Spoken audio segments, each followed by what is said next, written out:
तो पंडित चंद्रशेखर आज़ाद का ये किस्सा कुछ इस प्रकार की अशफाक उल्लाह खां के भाई थे रियासतुल्लाह, उन्हीं के शब्दों में जो उन्होंने कहा। तो एक बार की बात है, रियासतुल्लाह अपने भाई अशफाक उल्लाह खां से मिलने के लिए जेल गए।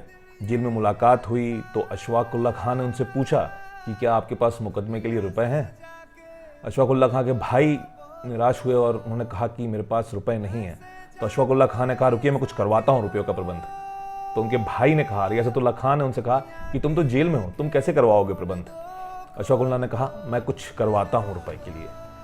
और उसके कुछ समय के बाद जब रात्रि में अशफाक उल्लाह खां के भाई रियासतुल्लाह खां जब खाना खा रहे थे तो रात में एक व्यक्ति उनके घर पर आया।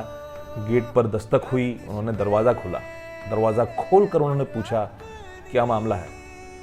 सामने खड़ा व्यक्ति, उसने अपने हाथ में एक पैसों से भरा हुआ बैग था, वो उनके हाथ में दिया और कहा अशफाक उल्लाह खां ने ये रुपए पहुंचाए हैं आपके लिए। तो उन्होंने उससे पूछा तुम्हारा नाम क्या है। तो व्यक्ति बोला बताता हूँ, जल्दी क्या है, सुबह से अभी तक एक बीड़ी भी नहीं पी मैंने, जरा माचिस ले आइए, बीड़ी पी लूँ फिर बताता हूँ। तो उनके भाई अंदर गए, उन्होंने माँ को रुपए अपने हाथ में दिए। माँ से एक माचिस लेकर के जैसे ही बाहर आए तो पाया कि वहाँ पर कोई नहीं, व्यक्ति जा चुका है। अगली बार जब वो अशफाक उल्लाह खां से मिले तो उन्होंने कहा ऐसे तरीके का किस्सा हुआ। तो अशफाक उल्लाह खां हंस कर बोले कि वो आज़ाद थे, आज़ाद के ऊपर सरकार ने इनाम रखा हुआ है, इसीलिए वो बचते हैं अपना नाम किसी को बताने से या अपनी पहचान किसी को बताने से। तो इस तरह अशफाक उल्लाह खां के भाई पहली बार मिले पंडित चंद्रशेखर आज़ाद से।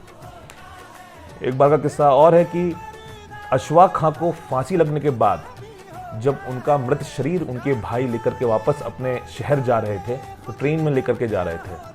ट्रेन में रात्रि के समय एक व्यक्ति वहाँ पर पहुँचा और उसने कहा कि क्रांतिकारी का चेहरा मुझे दिखाइए। उनके भाई ने कफन हटा दिया चेहरे से। वो अनजान व्यक्ति लालटेन ले गया चेहरे के पास, क्रांतिकारी के चेहरे को देखा और 3 बार सल्यूट किया। और उसके बाद जैसे ही रियासत खां ने पूछा उनसे उनका नाम क्या है, उन्होंने कहा बताता हूँ, एक मिनट आया, और ये बोलकर वहाँ से वो गायब हो गए। उन्हें महसूस हुआ, उन्हें मालूम पड़ा कि ये पंडित चंद्रशेखर आज़ाद थे। तो इस प्रकार पंडित चंद्रशेखर आज़ाद, उन्हें अशफाक उल्लाह खां और पंडित राम प्रसाद बिस्मिल मरकरी कहा करते थे, पारा जो कभी किसी के पकड़ में नहीं आ सकता।